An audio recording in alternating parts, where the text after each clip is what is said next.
Welcome to the Lehigh Valley Arts Podcast, where we explore the local arts culture in the Lehigh Valley. We'll be doing this through conversations with individual artists, administrators, and organizations. We'll explore all types of mediums with the goal of enriching local culture. Hi, everyone, and welcome to the show. I'm Ben. And I'm Elise. Starting off, I went to school at Baylor University all the way down in Texas. I was a film and digital media student. As far as my art interests go, I think it's pretty obvious. I am you love modern art. Yeah, I do love modern art. You love film. I do love film. Good. Yeah, that nails it right on the head. I love folk art. I have a small folk art collection from across the United States that I absolutely adore, but not many other people understand or enjoy looking at. My wife included. Yeah, I'm Elise. I'm a fairly recent graduate of the Arts Administration program over at Penn State Lehigh Valley in Center Valley. I've lived here my whole life and have thoroughly enjoyed growing up making art and playing the violin. As far as my art interest goes, it's pretty broad. I love modern art. And right now I'm really into Impressionism. Nice. It kind of rotates my interests in art history, but making art and viewing art, I've made a goal this year to create 50 pieces of art in mediums that I'm not comfortable with. That's impressive. Oh, thank you.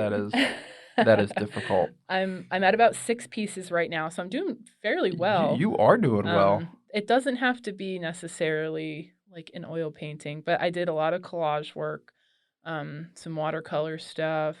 I've been taking some ceramics classes actually, which has been pretty cool. That's really cool. And just like one-off ceramics classes, and I've been doing like a long-term oil painting class, which has been sick. It's been so cool. Very cool. Sick. So mentioning that 50 pieces, was that a New Year's resolution, or did you start that It was recently? a New Year's resolution. Very cool. I'm abhorrently, I hate New Year's resolutions, but I think anything in service of making art is like a decent New Year's resolution. So yeah, I think anyone who would legitimately say otherwise is lying out their butt. Yeah, totally. Yeah. Absolutely. All right. Well, my most recently worked in medium is actually photography. I love photography. I am a point and shoot film camera advocate. I absolutely love it.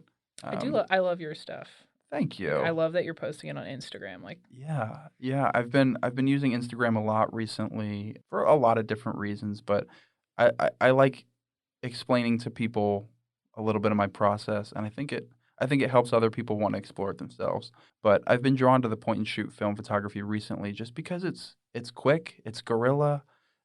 You see something, you worry about the angle, you put in your favorite film stock, and you just go for it. Yeah. It's fun. It's so, I want to say it's traditionalist, but it's also very hipster. So Definitely. I like it. But yeah, I've really enjoyed your neon photography collection that's been on Instagram recently. Yeah. Congrats on that. Thank you. I've been working my way through the Lehigh Valley, trying to take pictures of all the neon signs that I possibly can. From a very early age, I've loved lights and signage. If you have a good neon sign, I'll most likely buy something from your business. So where can one find you to make a recommendation for a neon sign in their neighborhood that they want you to photograph? Yeah, you can reach out to me at Benjamin David Orr on Instagram. And if you for some reason can't reach me there, you can find me through my business at Steel Pixel Studios, which is also where we're recording today. Very nice. How about you, Elise? Where can they find you? You can find me on Instagram. It's EJ Schaefer, SCHAFFER, which was recently changed from the Instagram handle that I had in middle school. So we both love art. We love going to view art. And recently, we went to the Allentown Art Gallery. So let's talk about that. Yes, Allentown Art Museum, located in lovely, sunny downtown Allentown, not far from my office. We went with Ben's wife and my friend Elizabeth. I thought it was fun. I had a good day. My wife and her friend Elizabeth are the same person. I think she enjoyed the museum too. For those listening, Elizabeth is also our sound engineer right now. Elizabeth, why don't you turn up your microphone and just say hi? Hi. So we all went to the Allentown Art Museum, and they have a lot of really cool displays right now. A lot of them are seasonal. Yeah, they're doing an awesome International Women's History Month exhibit, New Century, New Woman. which on their website is listed as going through April 18th of this year. So catch it while you can. Yeah, There's a lot of focus on turn of the century women's shirtwaists, that there is. which is interesting, but they're quite beautiful. Something I'm probably going to talk about this more than I need to, but something I really liked about it was the versatility of the shirtwaist and how that kind of changed women's activities in the turn of the Yeah, century. So that is a cool exhibit that I highly recommend. it really is. It's so cool to look at, and they Yeah, have great prints on the side of the walls. yeah. And Yeah, yeah, those like long suffragette poster prints. The one I'm yeah, actually looking at now, the quote on it is the most important invention of the century are the bicycle and the shirtwaist. So I kind of like that. that is awesome. And But that makes perfect sense when viewing the totally, entire gallery in context. I absolutely. love it. So have to go check it out for yourself. Highly recommend. Definitely go check it out. Well, in addition to that, they have a really, really cool gallery right now titled Prince and Protest. We were both able to go look at it together, and we both have a couple pieces that we want to talk about. So, Yeah, so very generally, I'll just do a little shout out the prints by Bruce Carter that were in the exhibition. mm, They were all focused on indigenous and native struggles in the United States that I really, really, really enjoyed those. They're very, very minimal, black ink only, and I think mostly woodcut, probably all woodcut, but I really enjoyed those pieces. Did you yeah, have ones yeah. that you I liked? I saw a piece by Ad Reinhardt. It's untitled, but it was a protest piece against the Vietnam War. Um, and in the little card on the side, it talks about how much he loves postcards. And I also love postcards. So the entire piece takes place on two postcards Hmm. where he writes a poem, essentially, talking about what life should not be. So things like not war, not lying, not draft, not fear. And it's really cool to see it, especially from the perspective of a soldier, which would send mail home. So I really enjoyed looking at that piece.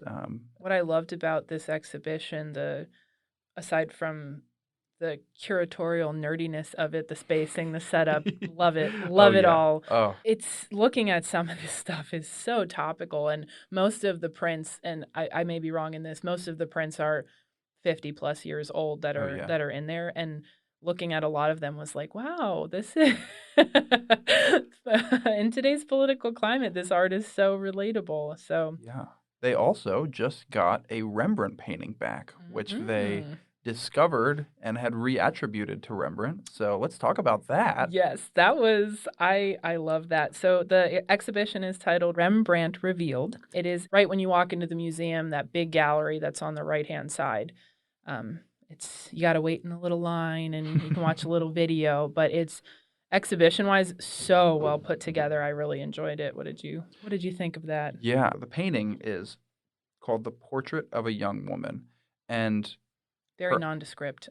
oh yeah, oh yeah. No, no. I mean, it is, but it's so No, much more than that. it is, but there's so much life and breath in it, and I think with the way the exhibition is set up, there's so much focus on the process of restoring There it. really is. So, getting to see photos of x-rays done of the Hmm. painting, photos of what it looked like before, photos of what it looked like hanging in someone's house before they donated it to the museum. Yeah, It was kind of cool to see it go through all of those stages. In addition to that, it's in a very, very, very simplistic frame now, it is. to put focus on the painting. Yes. And I know we had a little discussion about frames when we were Yeah, at we the did. museum talking in terms of like Renaissance art and art from that time period, why the frames are chosen or who chooses the frames or whatever. Yeah. But I love how this was presented. I struggle in a museum to stand and read information, um, Same. but this I actually really enjoyed because I'm a nerd Yeah. and I love the process of how does this painting end up where it is and how did they get their hands on it and just the restoration process. I loved looking at they had like an X-ray the last time that it was X-rayed or whatever was like in the 1920s, and then redone with new technology now. So the comparison I thought was really cool. It So was really cool. I've never felt that much emotion staring at a traditional painting like that, especially a Rembrandt, where they're usually beautiful, the lighting is exquisite, but her eyes, above anything else, just to me told the story of the whole painting. That is such a gift to be able to paint someone's face like that. Like, God, I wish I could paint like Oh, that. 100%. And not to take away from minimalist styles or abstract styles, Yeah, but it really is like, I don't even want to demote it by saying it looks like a photograph. It just is so, when you stand in front of it and look at it, it's like you and the painting, and that's it. Like photorealism very at its finest. photorealism, Yeah, very much an emotional connection. yeah. So if I'm correct in all of the reading I did when we were there, one of the reasons that this painting was considered not a Rembrandt was because, as in traditional style with a lot of artists from this time period, they had a studio that they worked in, students that they taught. They would complete part of the painting and then the rest would go to a student. So that was kind of the concern, was the face, yes, very much looks like a Rembrandt, the clothing, not so much. Mhm. Um, but looking at other Rembrandts now, I think there was even a memo from one organization to another saying this is undoubtedly a Rembrandt. Like, you can't even Oh, you yeah. can't even Yeah. excuse it. So Yeah, that I was it was cool seeing some of the chains that they posted on there as well, yeah. like email chains and Yeah, stuff like yeah. that. It was cool that they even decided to include that in Mhm. the display of the piece and the restoration process because it's Yeah. important. Yeah, I think definitely, and I wonder moving forward, even when I was there, one of the guards said people now hesitate to get so close to it in the exhibition the way that it's set up because it's framed like dead center in the gallery, awesome lighting, and he's like, "Yeah, that painting is hung on that wall over there in the corner for years and years." Like, Yeah. it's been a Rembrandt this whole time. So I wonder, moving forward, I wonder what'll happen with that piece and how it'll be presented. But Yeah.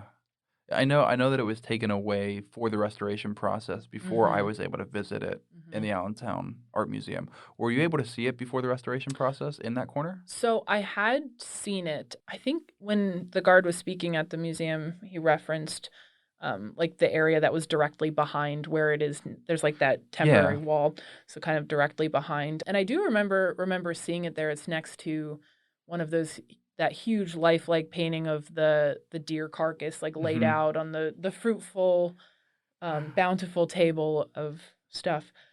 And Great I painting. I do remember it being in there and kind of walking by it and maybe not feeling as much of a connection to it as I did when Mm. after being told it was a Rembrandt. There's, in that gallery specifically, there's so many portrait paintings and Eurocentric art history kind of style paintings that you could walk right by it and not have any focus. So that's where as the arts administrator, I like to credit the curators and the people that kind of frame the exhibition, Definitely. because it puts it in such a different light and makes you feel like part of the process. We're going to have an awesome conversation with Michael Freeman today, who is an artist out of Easton. So, Michael Freeman is an abstract artist. His paintings feature tactile components and texture, so those with vision impairments may experience his work. Michael says that his work is a way for him to push the limit with his vision impairment and add a creative outlet for stress. He was born and raised in New Jersey and now lives with his wife and family in the Easton area. Every time I hear you talk about your art, it just makes me like so happy, Michael. Oh man, I tell you, it's so much behind it, and I told you how I really got started. My wife and my daughter. Mhm. My wife is very creative. She does a lot of DIY. She makes a whole bunch of stuff, from T-shirts to mugs to whatever you can think of. She makes, and my daughter does creative writing and photography and whatever else she wants to do. But I got tired being on the sidelines watching them do it. So I was like, I gotta find something to do. I Definitely. gotta find something that is meaningful to me, but Yeah. stress relieving because I've been through a lot. So I was like, let me start painting. Oh, that's awesome. But to see where I came from, I don't know if you saw any of my old stuff. I have, yeah. It looks totally different to me. It's like did I actually do that?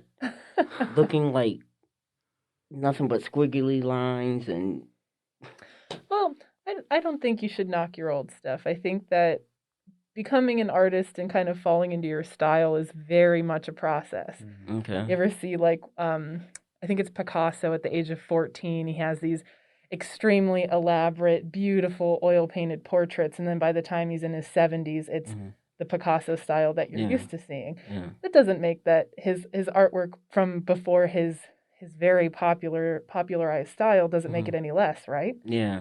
So I'm comparing you to Picasso. Don't do that. Don't do that. But I think I understand where you are because I feel like remember when we talked about how if I felt like I was an artist or am I an artist?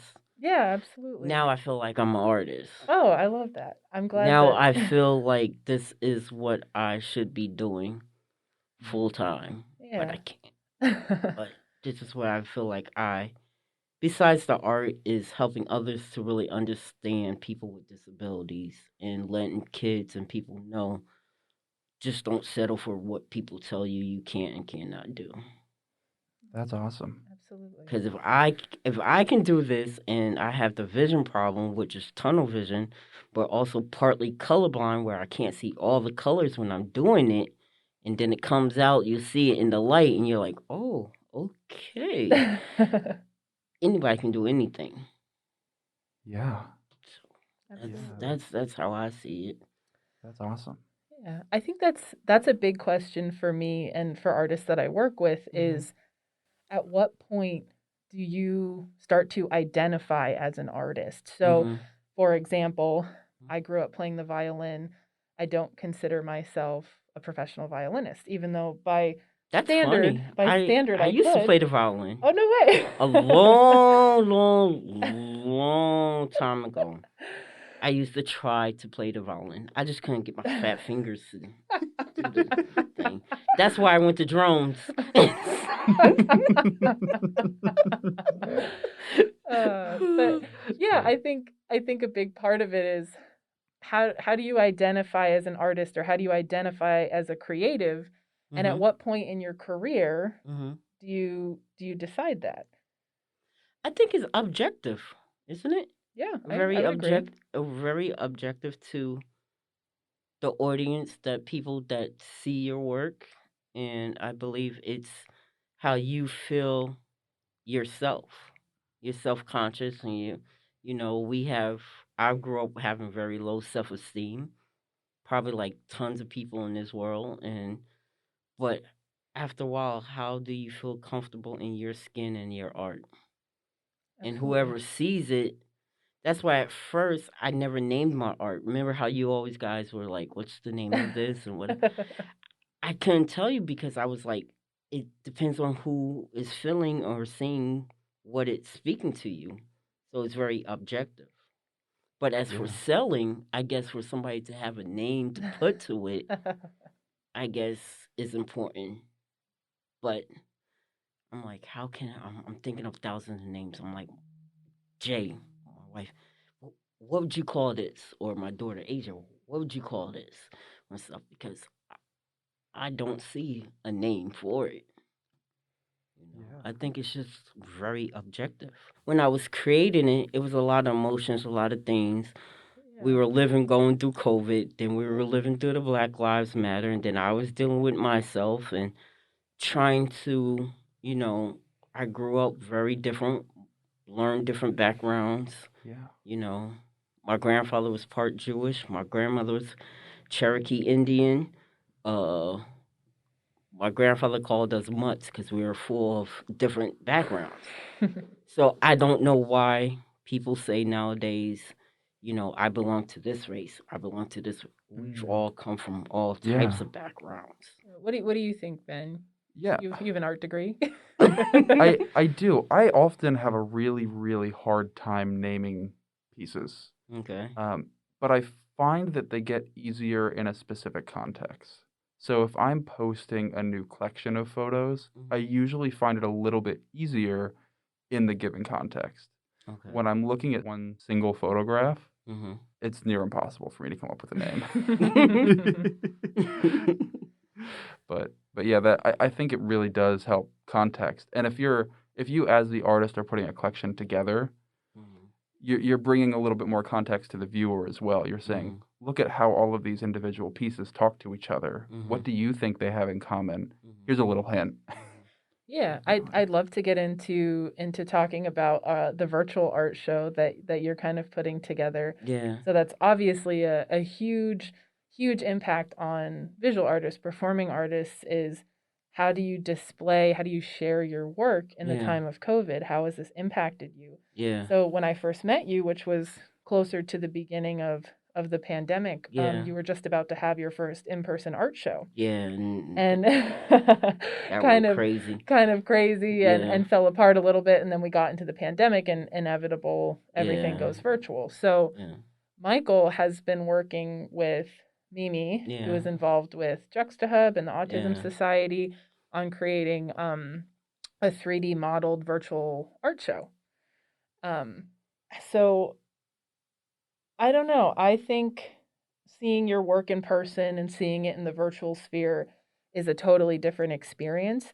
As Yeah. the artist, like Mm-hmm. presenting your work in the virtual sphere, Mm-hmm. do you think it's equally as meaningful? What do you I think to me, like if I send you a piece of art or send you my art, sometimes I think it doesn't give it, the photo gives it justice like you would see it in person.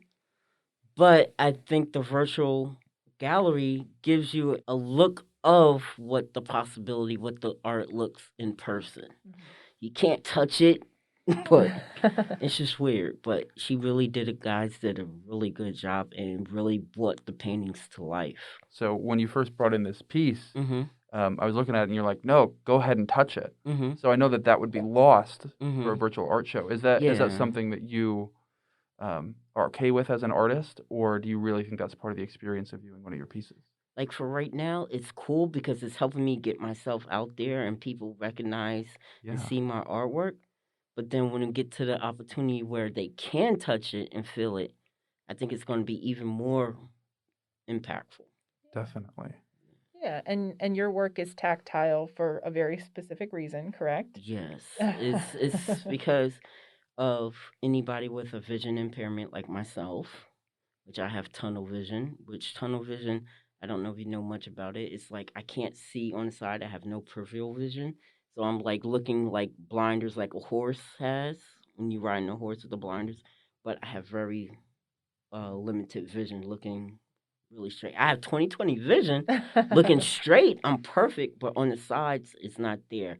So anybody with any type of vision impairment or blindness or total, they can actually feel and touch it and kind of just imagine what's going on. Yeah, So I think that's the powerful part when between the virtual and the physical part because if somebody's totally blind, the virtual ain't gonna do anything for it. Let's be real, it's not gonna be doing anything for them. yeah, But unless there's like you did for me with the explaining it, and if they get the chance to touch it, they be like, "Oh, I really yeah. see it." Yeah. So I'd love to get into describing your piece if that's okay, and then we can sure, talk a little bit more about it. Yeah, that would be great. sure, So, sure. we have this piece sitting here in front of us, but for those listening and actually utilized heavily in accessible gallery work is to create an audio description of a piece. So, audio description is something that is used either pre-recorded or maybe even something that you could dial in on a cell phone when you're in a gallery to hear a description of a piece of artwork. This can be done for sculpture, paintings, pretty much anything. And it's at the root of creating accessible gallery spaces and accessible visual art for everyone. So people who are blind, low vision, this is something that I think should be very, very much normalized in gallery museum spaces. So if I can, I'd like to share the description of your piece that I wrote. Painting by Michael Freeman, Inspiration of the Beauty and Struggle of Our Culture. It is 18 inches by 24 inches.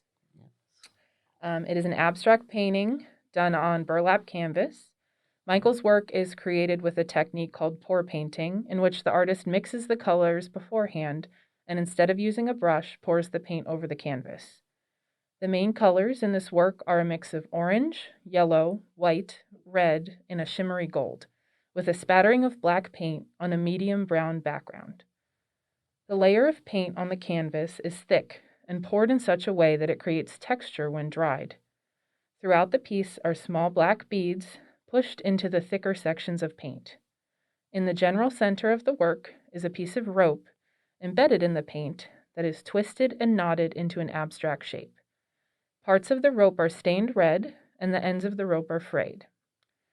Looking at Michael's piece, one can imagine running their hands over the work and feeling the trails of paint and the rope splashed with bits of paint. Michael describes his work as tactile or textured. Creating tactile artwork allows those who are blind or low vision and those who are sighted to experience his work. That's awesome. I couldn't put that in words, honestly.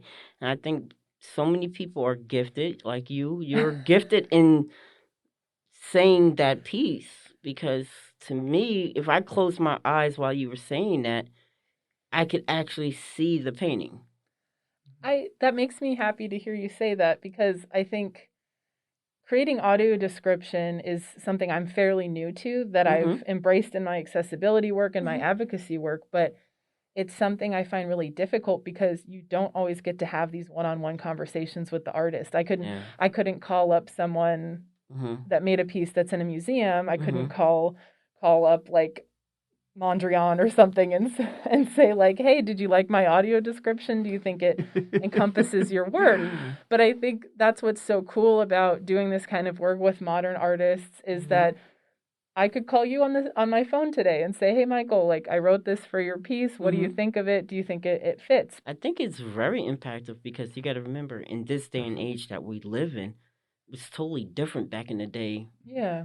And now we have so much social media and so much stuff here for us to use. I think it impacts it more. Yeah. Well, I think Yeah. especially with audio description, something over time that's made it more accessible to organizations is technology, right? Mm-hmm. Like that kind of thing where you could dial a number on your cell phone and on the other end is a recording Yeah. Yeah. of a description. But getting back to your piece, Mm-hmm. I think that the unbiased look at something with audio description is a huge part of that. Trying to stay as neutral as possible in describing it. And I actually cheated a little bit when I wrote yours. I was looking at examples and found one through the Smithsonian Mm-hmm. of a Jackson Pollock painting. Okay. And the describer that wrote that said, she said that the best way to describe Jackson Pollock's work is to explain the technique. And I think it's very much the same with your work is it's so unique, it's so textured, the paint is so thick that by describing the technique, it gives the listener, the viewer, whomever, a much clearer picture. Yeah. Yeah, I didn't even think about that when I was describing it because if it were not as abstract as it were, it may be more beneficial to talk about the contents of the painting instead. Yeah. And that's a really good point. And it's like I find when I got into doing it, I kind of I tried to use brushes and painting, and I used to watch Bob Ross and all his things. I was like, I can never. I At that point of time, I could never do it. But now, if I had to do it, or got into doing it, I could see I can do it. But I like this because it's so freeing, Mm. and it's not constructed. It's not like your typical painting. It's like you can do whatever you want to do. You have the freedom to do whatever you want to do. Yeah. And that's why I love really abstract art. Yeah. And I was like, I remember me and my wife went to Vegas, and they had an art gallery, and that's when I really started trying to get into art and doing art. And we went to a couple art galleries, and there was one by our hotel that we were staying at, and we went in there. It was so abstract. I mean, they had popsicles, they had popsicle sticks, they had oh, they took and they made the alien. They made a monument of different aliens, like the Predator, and I Wow. was just like so blown away. I was like, when I go home, I'm going to get a canvas and some paint, and I'm just going to put whatever I want on it. And then I'll ask my wife, I said, what do you think about this? I don't like it. But and in my head, I'm like, I've seen so many things now, so abstract that people like. But Yeah. I'm like, and then she was like, don't go by me, because I wouldn't buy it. But Yeah. I'm not Yeah. trying to put her on the spot, but I'm just saying it's just so much when you're free and you don't have to be titled or pigeonholed in one Yeah. area. Yeah, Oh, definitely. there's a huge market, huge following for abstract modern art. And I I, didn't know that. I'm yeah. gradually I, I learning was that gonna there is. I was gonna say, Ben, what's your favorite abstract modern contemporary, like just super out there? I I love so much. It's it's really I love ridiculous. Michael's work. No, the please the continue. more I do look at this piece, I really love it. I really do. And yeah, it's cool looking at it in conjunction with something like Pollock, who you brought up earlier, Mm. who while he was painting, while he was pouring, he'd be smoking. Yeah, And yeah. he couldn't have cared less if his cigarette fell out of his mouth onto the painting. Mhm. He'd just cover it with paint and keep going. And it's cool seeing those up close because you can see the life that he breathed into it, and the artist behind it. And you can really see that with your work too, bringing your experiences. And we had the privilege of talking to you beforehand, where you're talking about all that you brought into it. And I'd love to talk about that in a little bit, Yeah. but you really can see it. And as you talk about it, it becomes more and more clear all that's inside. Yeah. And for me, I don't know if I'm jumping the gun. Why I made it, because I wanted people to see, especially in this day of climate, that we are just. I don't. People see race in a whole different perspective. Yeah. Okay, everybody has their own perspective. Our background, the white culture background, whether you're Irish, Spanish, Asian, whatever your background is, we've all suffered. Mm. We all bleed the same. So why do we have to go through in this time of age of where it is? But if you can understand our struggle and see the actual beauty of our struggle, because people are scared of what they don't understand. Definitely. And if you're scared of what you don't understand, and once you get to understand it, then it's a whole new awakening. So that's where this painting come from, to show Yeah. people we have beauty. We've been through a lot, but we have beauty. Yeah, definitely. I love the the irony of creating abstract art to confront the fear of what people don't understand. Mhm. I like that's so poetic, isn't it? Yeah, and It that's what really I try is. to do no matter what it is with that piece or no matter what kind of art I've done.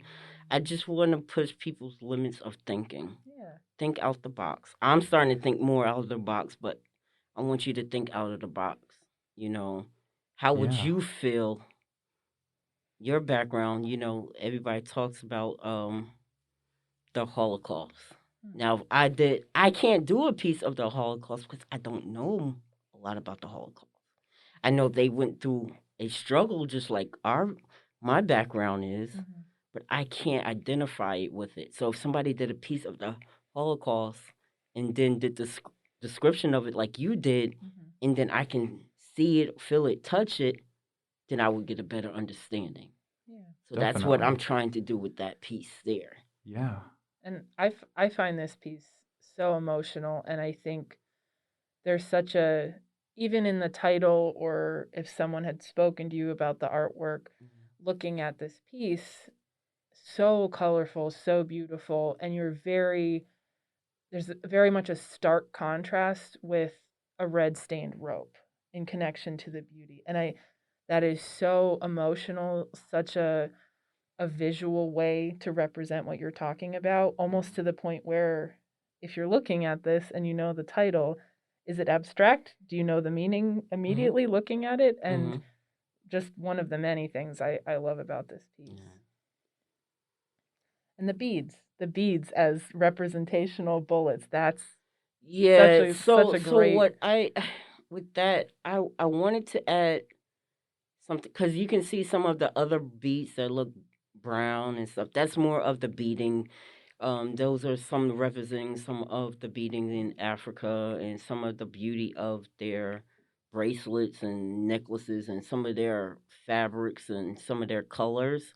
But the other ones, the small ones, are more meaningful to me, is because they remind me of bullets and they remind me how uh, young African men and women are being shot down in the streets, and how, on top of that, they're raging because people don't understand. Because they're raging, people see them burning down places and everything. So if you think about this, you have struggled for so long and you try to let people know, we're here too. We're people too. Mhm. We're suffering too. We just want the same justice as you do, Yeah.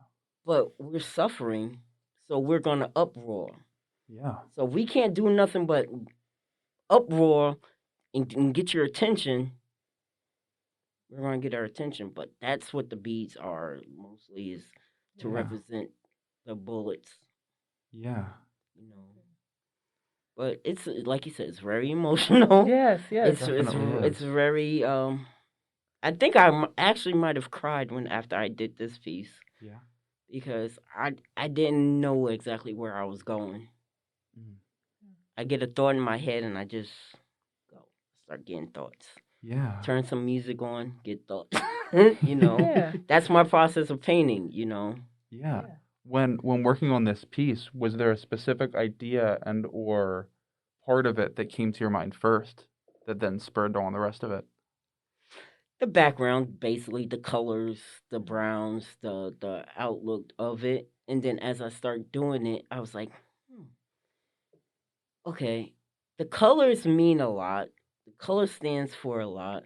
Yeah. But if you strip all the rope off, all the beading off, what would you see? Just a canvas, burlap canvas with different color paint. Would it mean as much as it would now if you didn't have the rope and the beads on it? So I'm like, let me add something else, maybe catch somebody else's attention. So I was like, what if I added a rope?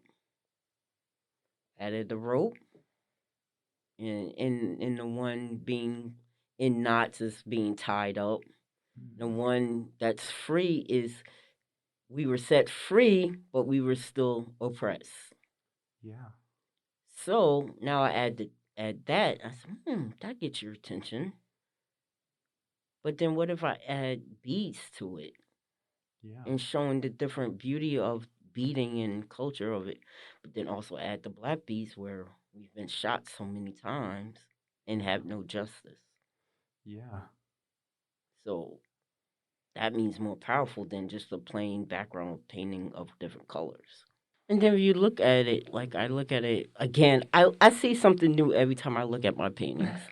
You see something different. Like I have pieces that don't have stuff on top of it. Yeah. But even looking beyond the beading and the rope and stuff, the painting itself, no matter, even if you turn that opposite way, you get a different outlook. Yeah.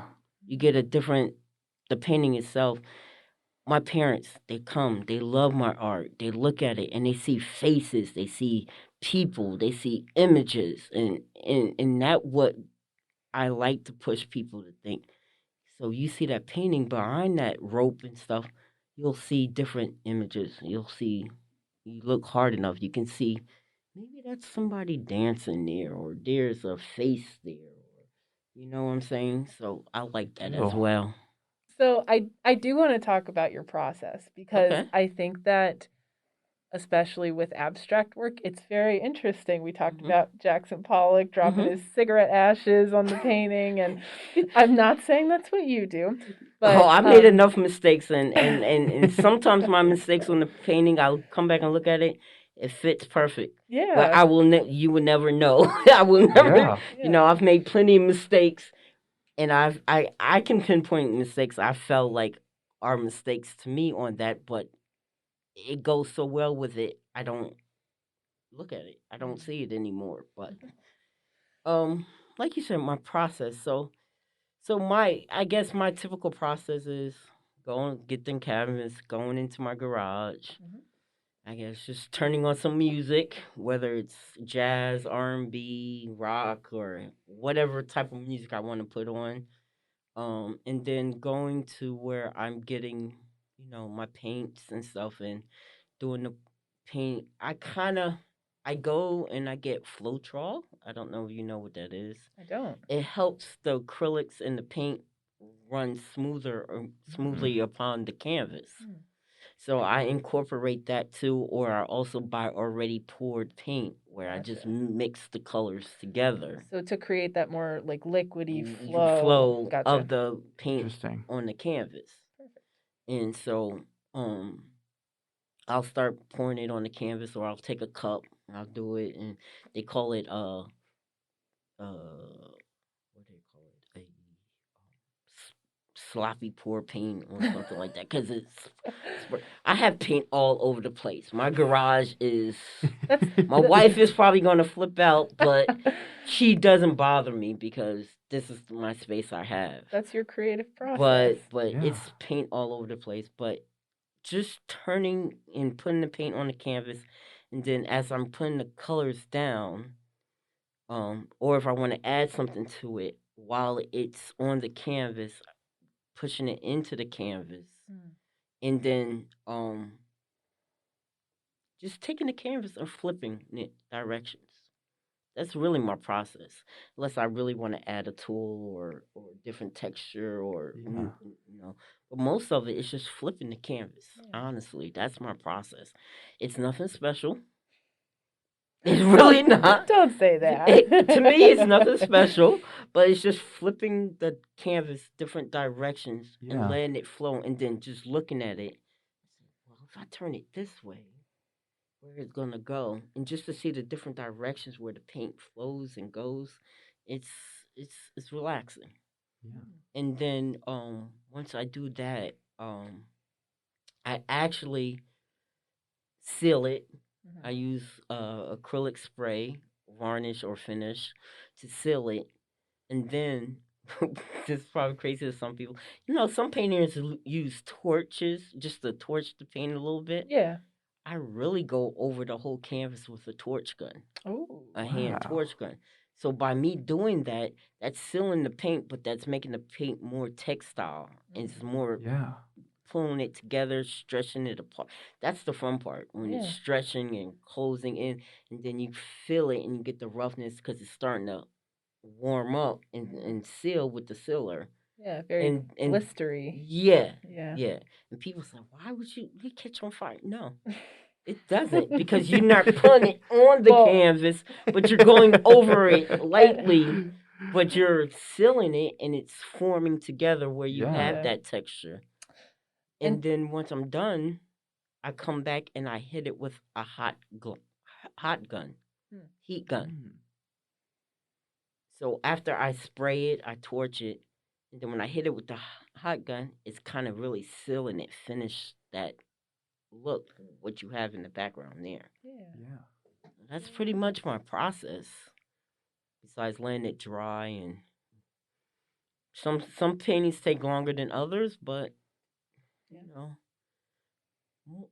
good 2 to 3 hours in the garage, I'm good. I'm done. 2 to 3 hours, that's it. Yeah, 2 to 3 hours, depending on the size of the painting.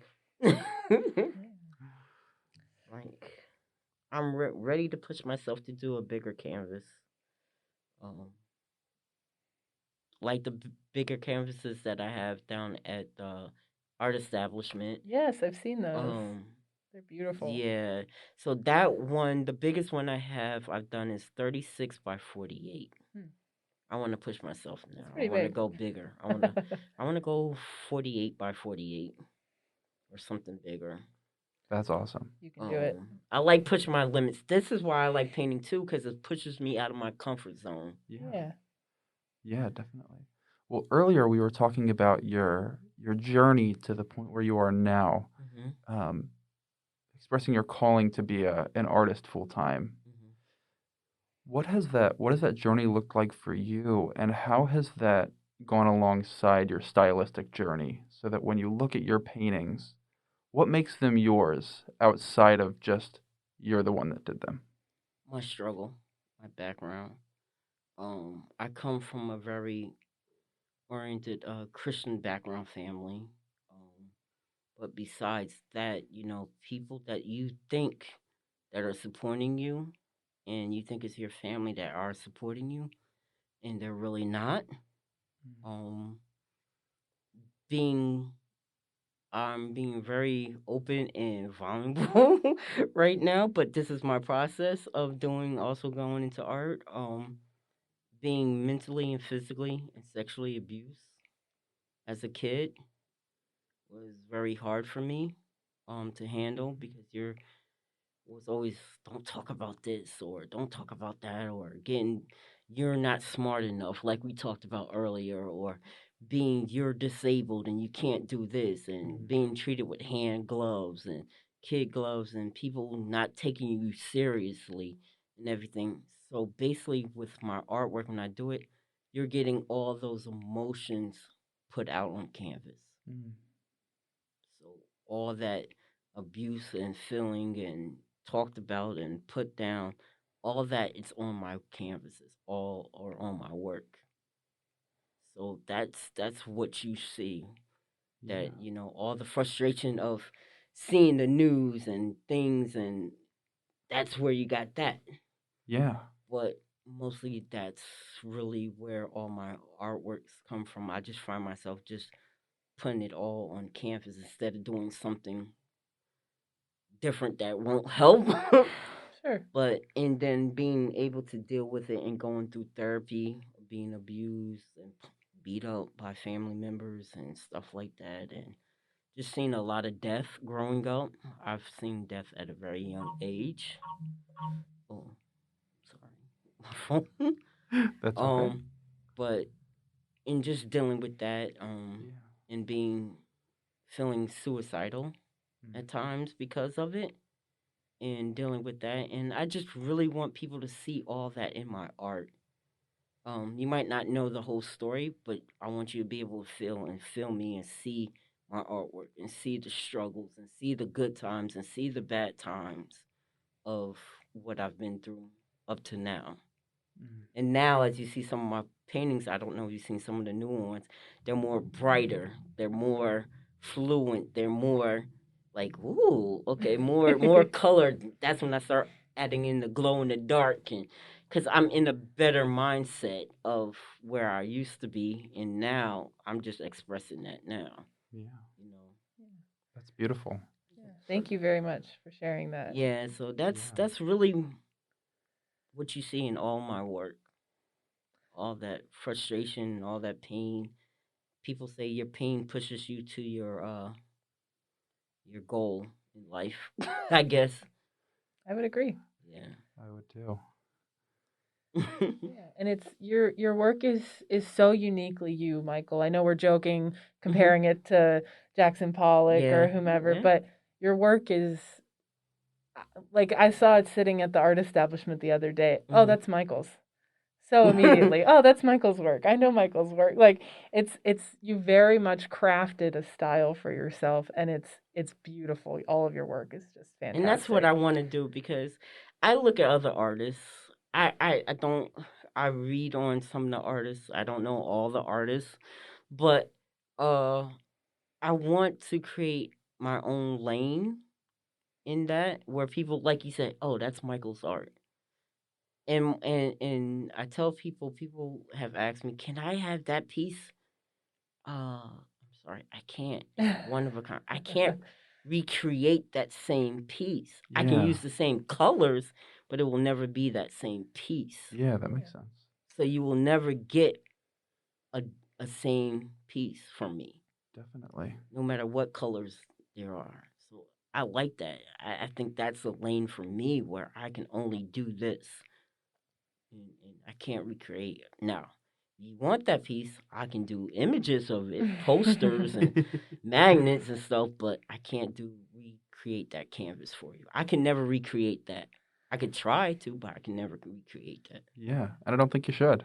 Yeah, and especially with the tactile component being such a huge part of your Yeah, work, I it's think hard. It's so difficult. so unique. Even Definitely. let's say that you couldn't see the canvas at all. Yeah, It would still be different, right? You yeah. touch one painting, it feels completely different from another painting. And So, and that's funny you brought that up because I don't know where my vision's gonna go. I can't say from a month from now or 2 weeks from now I'm gonna have my vision because I have the visual impairment with the glaucoma. And glaucoma is you can't never cure it. They say it just visually your vision goes. So I'm doing. My wife understands me now because I take a lot of pictures. So wherever I go, vacations, family events, or just different things, I take a lot of pictures because now I can process it. I can put it in my head and I Yeah, can do it. So right now, those images are all in my head. So if I should lose my vision, I can still remember them. mhm. So that's how I feel about my painting now. If I'm doing all these paintings and I can see them now, I will never forget what they look like in Yeah. my mind. But my thing is now, if I should lose my vision, how do I go about painting? Can I still paint? So that's the Mm, question that's in my head now. yeah. Could I still make a painting where people could say, all right, I understand that, but I'm totally blind now? Mm. Or can I still do the flipping around and see which way direction to go or switch the flow? I don't know because I'm not there, but that's always in the back of my head. Definitely. Yeah, and I think that that's something I can't relate to, of course, Hmm. but in the event that that should happen, God forbid, Hmm. do you think you'd still want to create work, correct? Correct. No, I would, but I don't know how. It would be something different. It I would understand. definitely be different. It would be, Yeah. how would I go about to? I can stand there. Can be blind. I can just turn. Somebody can put it in my hands, and I can just turn it, but I can't see it anymore. I Mm. can't. My thing is, how am I going to connect to the painting if Mm. that should happen? Like I am now, connecting to it, and so that's always a fear in the back of my head. But I think I use a lot of my fear now to push myself to go forward. Like we talked about in my Yeah. art, pushing myself to the next level or next thing. So really, you gave me an idea.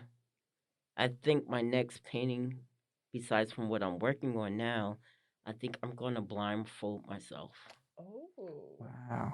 and do a painting to see what it's gonna be like. Yeah. So I think you've actually pushed me to more of opening my boundaries and out of my comfort zone. So I think I'm gonna try that and see how it comes out. I love that. That I would can't be wait to. awesome. I, I'll share how, it with you, but I don't know I'm ready to share it to the whole public. But I'll share it with you.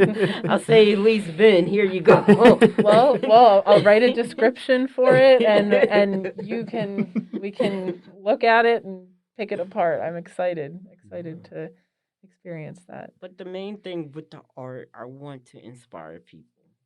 Mm. People, anybody that has disabilities, that don't have disabilities, I think the more you can be open and honest with people, more people that can understand it and where you're coming from, whether you have a disability or not, then people can understand the beauty of your artwork.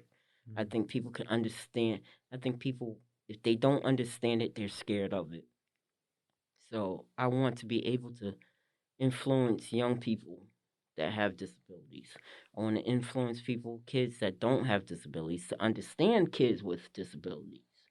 I Of want course. adults to understand young people or older people, seniors with disabilities. So that's the other part of my painting that I want to go into, the more activist part of it, Mhm. and showing people of anybody with any type of disability. We all have disabilities, seen or not seen. So we all can do something. Pick what you want to do. You want to paint, paint. You don't want to paint, find something to do. But we all have something within us to give to the world. Definitely. And I think this is my gift to me, for myself, but also giving a gift to those that are in the world of art. Mm. Yeah. That's... I'm gonna cry. That's so beautiful. Mm. I very much you say push myself into being an activist and an advocate, and I think being here talking about your work, sharing your personal story, that is activism. That's a huge part of Definitely. activism. Storytelling is the root of advocacy, in my opinion, and I think that you being so transparent and willing to share your story is a unique experience for us, for listeners to get an inside look at your artwork. So thank you so much. Yeah, And thank you. like I have where I am building what I want to give back to. Mm. It's like I give back to the Center for Vision Loss in Allentown, even though I'm a client of theirs, but I haven't been there because I've been working so much. But I give back to them to help them, the seniors. You know, they want to paint. I've done paint classes for them. We're getting ready to do in April the 15th. Show them how to do a vision board. None of them know how to do a vision board. What a vision board is. A vision board is just simply putting your goals and dreams, writing it down, putting it on the board. And I think by me doing that and giving back, like my other thing is mental health. The mental health in our community, the stages of the climate that we're living in with the virus and with the Black Lives movement, and just in general, everything, everyday life, people are struggling. Absolutely. And people don't want to talk about mental health. Mental health is a big part right now. Yeah. And if you don't learn how to take care of your mental health or take care of yourself, then nobody else is going to take care of it. You know? Absolutely. So Definitely. I've done a piece. I've known. I don't know if you've seen it. You saw it for NAMI. Mm-hmm. I did a piece for NAMI. And just remind everyone what NAMI stands for. NAMI is the National Alliance for Mental Health Illness in Bethlehem. It's the organization that helps people give services for people that might have mental um, problems or health issues. Give them an outlet to where they can get services and help. Their goal, and like I say, you're never alone. There's always somebody there for you. Especially, I look at the teenagers nowadays, they're going through a lot with not being in school, being at home. And if you look right now, the high risk of suicide is amongst our teenagers nowadays. So they're screaming out for help. So if I can teach them how to paint or distract them or give them some positive words or whatever, give my story to help them, then I think I've done my job. As an artist and an advocate, Yes. right? That's beautiful. Yeah. It really is. I'd love to. So you've been talking a lot about different locations and places here in the Lehigh Valley. I'd love to talk about how long you've been in the Lehigh Valley and how being in the Lehigh Valley has influenced your journey as an artist. Okay. Well, I'm originally from Jersey, New Okay. Jersey. I was born and raised. Originally was born in Livingston, New Jersey. My family is from East Orange area, North area, Orange, that northern Jersey area. I grew up a young kid running and going through New York City. My mom worked long hours, and so it was really basically me and my sister, which we're 7 years apart. My sister Cynthia, so she kind of really raised me too. But I didn't come here to the Lehigh Valley till I was like 29, 30 years old. Okay. Back in Jersey, you really didn't have a lot of resources for anybody with a vision impairment. So I was just, back then I had I was just living, being your typical kid, riding your bike and going to school and dealing with the kids messing with you, laughing at you, and just dealing with all that. But when I came here and somebody mentioned there's a organization or area where you can get assistance and you can get some type of education or vocational. And I was like, oh, wow. And then when I started getting together and meeting the Center for Vision Loss, or even going to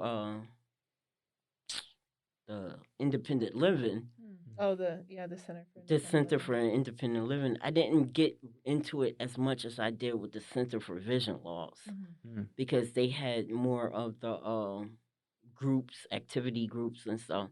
And that was a little difficult because mostly everybody was a lot older than I am. So it wasn't not too many people in my age bracket to really compare and say, okay, I understand what you're going through. But just having that outlet and that ability made my life a lot better than it was when I was living in Jersey, honestly. So that's why I think the Lehigh Valley does have a lot of opportunity for those with disabilities, but I think there's more room of growth there, more able to push that to get. And I know we're living in a government that don't sometimes do give you money and sometimes don't give you money, but I won't go into that because I'm not a grant person and I don't get into that. But as a person that is has a disability, and I say to myself now, I don't have a disability. I don't have a I don't feel bad about myself. I don't want people to feel bad about myself. I don't want people to look at pity or anything. I use it now as a fuel to push me to do my art, to be more advocate and be more vocal, be more speaking because when I speak out, it helps me mentally, physically, and as an artist. Yeah. So I think people treat the word disability like it's a bad word, right? yeah, They like you're really like without getting too I'm, political there. I'm trying to tread lightly because it really can anger you, Yeah. but it's like we're no different than any human being. Right. It might take us slower to get to from A to B, and we might have to take a little bit more steps, but we'll get there. Right. And that's not to the individual's fault. That's to Yeah, the fault of the yeah. structure that society has created to prevent people who don't fit the mold, you know? Exactly. So, yeah. And my wife brought something to my attention because I give my wife a lot of props because she speaks to my spirit too. And she said, you know, if you think about it, when I grew up, it was back in the 70s. I was born in 73. So back in the 70s, the doctors and their mentality of thinking was totally different than the doctors today. So if you had somebody like me with a vision impairment, they couldn't understand it or figure it out, they called you disabled or highly functionally mentally challenged. That's the correct term. And I'm looking at you because you know where I'm coming. I was gonna say, I'm from. sure the language is not nearly as politically correct in the but 70s. I'm putting it or retardation or Right, something like that. Yeah. So then automatically you going into school, they're throwing you into special needs classes, and special needs classes, and where you're in one class for the whole day, you know, and that's frustrating for any kid. So then add on with me the abuse, the physical abuse, the talking down, and then adding on that's a lot for anybody mentally. It really is. That's a lot. And Yeah. to survive and say I'm here today, I'm pushing forward, and I'm doing my art. Making beautiful art. I'm like, I just want people to see, you know, you can do it too. It's just, it might take you a little bit. I'm 48 years old, and I'm just getting to where I feel like I'm thinking I'm not even broken the mold yet. I'm just touching on it Yeah. yet. That's a good nod to it's never too late to start something new or create or become an artist, right? Yeah. And I'm so happy to hear that you found the disability resources in the valley that you have. Yeah. And I Yeah. hope that, and correct me if I'm wrong, I hope that you found that the arts and cultural community in the valley has been equally as supportive. Yes, it has. I'm glad. I tell Ben, I tell Elise and everybody the all thank you, because if it wasn't for them, and also for me stepping out on my own, finding them, finding you guys, Yeah. and being willing to be capable to push my own self, because some people really can't push their own self, Yeah. and people can't, they just get stuck. But there are so many, I would tell everybody to reach out into the community. There is so much here, and if it wasn't the opportunity for me to research and find them, and they weren't there from the beginning, I don't know where I would really be right now. I really don't. Mm. You know, I would be doing something, but I don't know what it would be. But I really appreciate the arts, the centers for disabilities, for, there's so much, and I want people to enjoy the arts. Go see the Allentown Art Museum. I haven't been. I gotta go down there when I can, because my job is killing me with these hours. But um, go down to the art museum. Go to check out the Bum School of Art. Yeah. Go see any of the art galleries downtown Easton, Allentown. There's so much artistic. The Banana Factory. There's so much out there Mm. that it's enjoy, and just open your mind. You never know. Definitely. Absolutely. Yeah. Well, thank you so much for coming in Yes. today. I Thank think you. Thank you for having me. Anytime, you're very welcome. anytime, I'm free. I will make myself open and free to you guys, because it's been a blessing. Well, You we guys have no idea. we so much appreciate you sharing your story Mhm, and being an advocate. I've known you, I think, about a year probably, mhm. and you've taught me so much. You've been such a help to me. I hope as much as I've helped you. Yeah, you I hope have. that it's a I tell a give and take, not I tell my wife I am so appreciative of you guys, because it's like I said, to go from not having anything like this, or having this platform.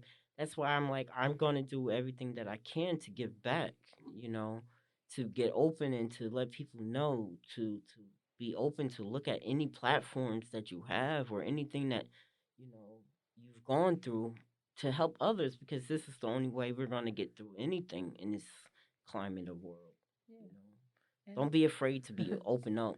and I like to say artists make the best friends. Very cheesy, but I like having Look, creative Hey, friends. look, I love Corky. My wife, Corky. That's my wife's son. She started off her company, and we started our company, and she started off with Corky is cool. So Ooh, I she like makes it. Oh, I love T-shirts, that. and she makes some everything, and she's like, I don't care. I'll Can, wear two different color socks, or two different shoes. can you hook me up with a quirky is cool T-shirt? Yes, ma'am. I Oh, love that. We'll hook that up and say Corky is cool. And quirky is cool. yeah, Love it. that's because I think being I'm finally finding my authentic self. Yeah, Mm. I'm glad to hear it. And I think if people can find their authentic self, they wouldn't care what other people are saying. Yeah. Definitely. Well, speaking of authentic self, can people find you on social media? Yeah. I'm working on that. You guys have tremendously helped me with that. I am on Facebook, at Michael Freeman, and then I'm on Instagram at Michael Freeman. I might be under SOG for Life, which is Son of God for Life. Mhm. Of course, the background is my Christian background. Um, but And your website is freemanpaintings.com, is that yeah, correct? so be careful when you go in there, because it's mixed on, especially if you Google me, it comes up Freeman's Painting, and you come for house paintings. So Mm. put in capital F and capital P. Mhm. but it's all one, freemanspaintings.com. And we can probably provide the URL as Yeah, well. we can definitely do that. And are there any places that if people want to view your art, it's currently on display at? Right now I'm working with Mimi and them having the special needs Oh yeah, virtual so tour. I think that's starting Friday. yeah, Mimi so told me. this will be available through the Art Establishment website, which is in Fountain Hill in Bethlehem. Um, as far as I know, viewers can go onto the website by Friday, and there's a virtual tour link available. Michael's work is in it. Includes artwork from individuals from the Autism Society of the Lehigh Valley, and it's focused on all artwork by artists with disabilities. And correct me if I'm wrong, but you will have a few pieces in person hanging at the art establishment Yes, too, I do. correct? Right now, I have 3 pieces hanging down there. One piece is 36 by 48, I think. 30, the biggest one. And the other one is 30 by 40 canvas, and the other one is 16 by 20. Yeah, And very very stately pieces. yeah, one of them, the other two, the biggest piece is inspired by back in the day. I don't know if you know of the Coogee sweaters. Bill Cosby used to wear them a Oh lot. yeah. Biggie Smalls used to wear them a Oh lot. yeah.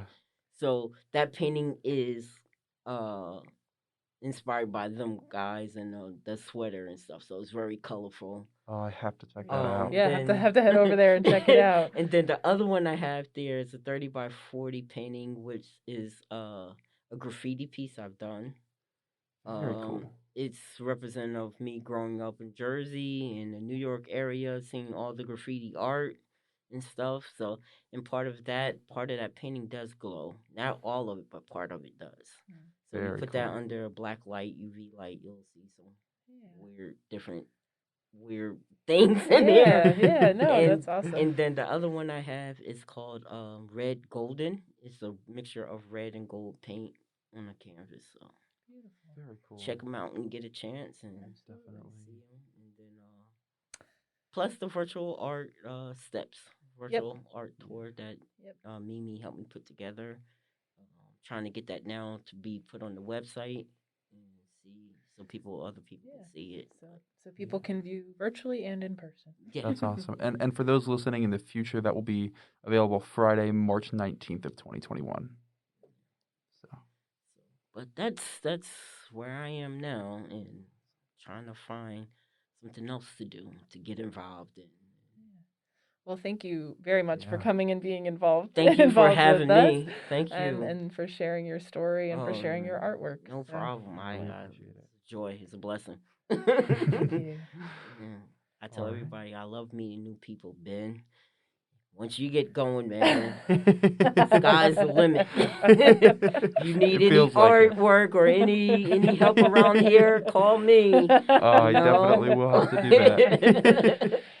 Well, thank you so much, Michael. Thank you. All right, thank you for having me. You're very welcome. I appreciate it. So that was our conversation with abstract artist Michael Freeman.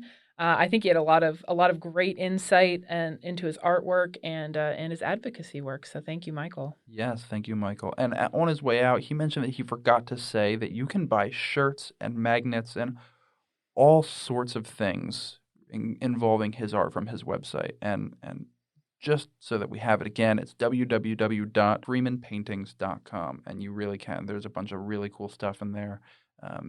He took his sweatshirt off that he was wearing in here, and he was repping one of his own shirts. I loved it. Yes. It makes me happy. Well, at this point, we'd also love to shout out an upcoming workshop. So, Elise, take that away. Yeah, so we talked a lot about audio description in this episode and with Michael. So I just wanted to throw out there that Lehigh Valley Arts Council, in partnership with Lehigh University Art Galleries, is offering a virtual audio description for the Visual Arts Workshop. Hosted via Zoom. It's on Saturday, April 24th from 10 a.m. to 2 p.m. You can find all of the pricing and registration info at lvartscouncil.org. Again, thank you so much for tuning in to the Lehigh Valley Arts Podcast. We're recording, as always, here at Steel Pixel Studios in Bethlehem. If you're looking to record a podcast and or do any kind of filming, photography, visit our website, www.steelpixelstudios.com. You can find us on social media at Steel Pixel Studios. We look forward to hearing from you, and we'll see you next week.